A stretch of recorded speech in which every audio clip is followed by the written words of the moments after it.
Welcome back to What Arty Noobs with General Disturbance, and this is a Bishop, the Tier 5 British SPG, and it's on the southeast spawn of Swamp, and it's being commanded by Kento, and he's a member of What Arty Noobs.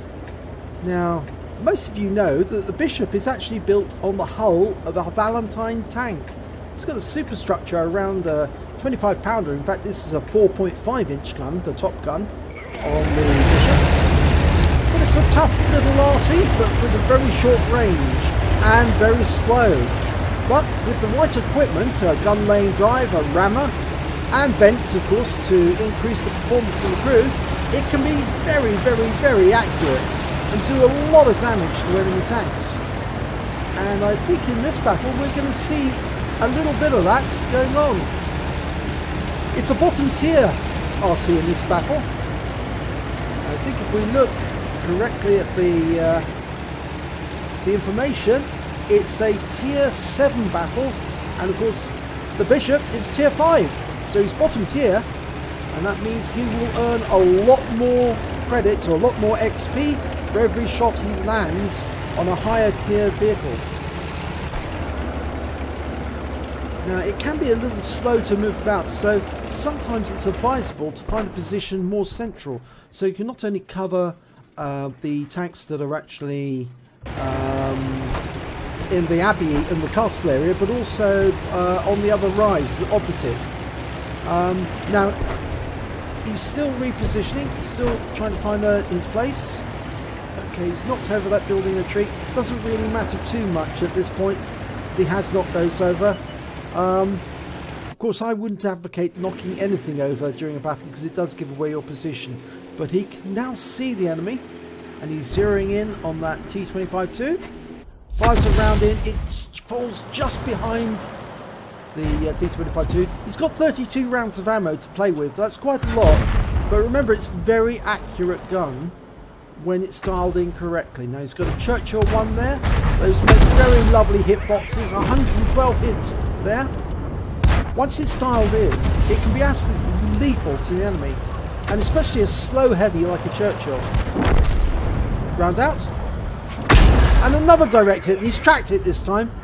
Be easier to get the next shot on him. He's not repairing his tracks. Rounds out. Oh, lands right next door to him, but it doesn't track him. But he's killed anyway, so he's out the game. There's a Thunderbolt there, being a thorough nuisance. He's just taken out a KV-1.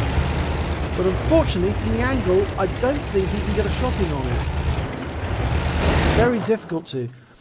Now, the trajectory of the shell is almost parabolic, so even if you're hiding behind a rock, it's not going to protect you when there's a Bishop or a FB-304 around. And he gets a lovely hit there on the Tiger 1. 216 hit points. It's huge. Okay, he's trying to angle it so he can get the shot either onto the turret or onto the engine deck of the Tiger 1. You can actually do that. You can actually aim for the weak points of the enemy vehicles and get even more damage. Rounds out. And a kill shot this time. 148 hit points. And that's on a higher tier vehicle. So, yes, he's earning lots and lots of XP here. Okay, M4E2. And there was an explosion, so I don't think he hit it direct. T-34-100. Slightly closer, this medium. He can do a lot of damage to this medium. He's lining up the shot, rounds out. Lovely hit there. 169, 2 critical hits. I think his next shot could kill that, but he's going back to the M4.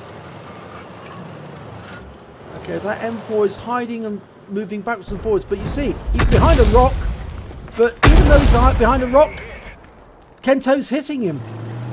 It's no protection to hide behind some form of cover, because the shell's coming in near vertically. He fires around at that T-34 as it's retreating, but unfortunately it's just a little too slow. He's got to ensure that he gives it enough lead. Okay, he's loaded. He's trying to give it enough lead to the shell and the tank meet, and that shell landed just in front of the T-34. He's almost at maximum range. That's why the reticule has almost flattened out. He needs to move forward. Now the trouble of moving up this ridgeline is the enemy might actually catch sight of him, but he now can see the M4A3E2, or rather he's got sight of it, and that shell landed in front, so he didn't give enough lead. It's still hiding behind that cliff face, but again, it's not going to protect him. Rounds out.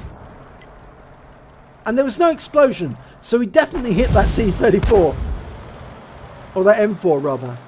Okay, there's a T-24 Skoda. Styled in, but it pulls back. Just as the shell goes in, he hits it. So it pulled back, and then it pulled right forward into the field of fire again. Lined up on the T-24, round out. And it's a kill shot.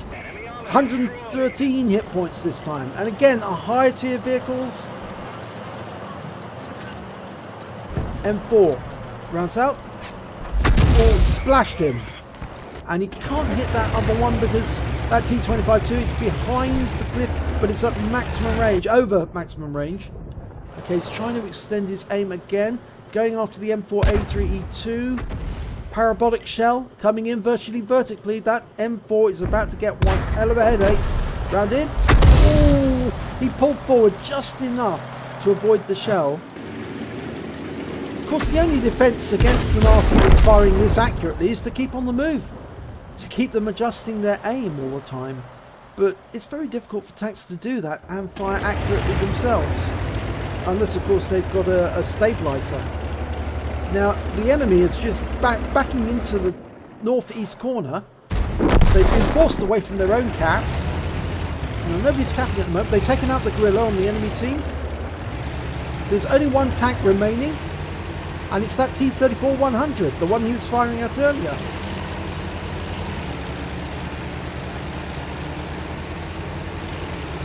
It's so slow, painfully slow, the Bishop, but it's such an accurate Arty. It's so much fun, especially if you like laying shells down directly on the enemy. You can see it's jiggling about a bit. That's because he's still moving. And the enemy's been taken out, so end of game. And he's in the water having a bath. Yep. Okay, let's have a look and see what he did during the battle. It's an ace tanker, unsurprisingly, for Kento. That's another ace tanker for him. He's had many before, and we've done videos on them. And he also picked up a bruiser medal for getting at least 5 critical hits, crew incapacitations or module damage. And he got 11 during that battle. Let's have a look at the team scores, see exactly what he got. He came top on damage with 1,673 hit points. He came joint third when it came to kills with 2, with the Chi-Ri getting 2 as well. But he came third when it came to base XP with 747 experience points. He fired 18 rounds, got 10 direct hits, 10 penetration, 4 splash damage, did damage of 1,673 hit points, of which 1,504 were at more than 300 meters. He hit 6 of the enemy, killed 2 of them. He also did damage assistance of 118 hit points. That's when he tracked the Churchill and enabled that Churchill then to be taken out. I think it was, or it was either that or it was the one of the other tanks. He earned, on a premium count, 32,397 credits. And after ammunition resupply, he took away 27,897 credits. He received XP of 1,121, but it was a ×5 weekend, so he took away 5,605 experience points. It's a huge total. So, well done, Kento. Good battle, another ace tanker. If you enjoyed this replay, please do give it a like and do subscribe to our channel. And hopefully it'll be your replay we'll be featuring in the next video.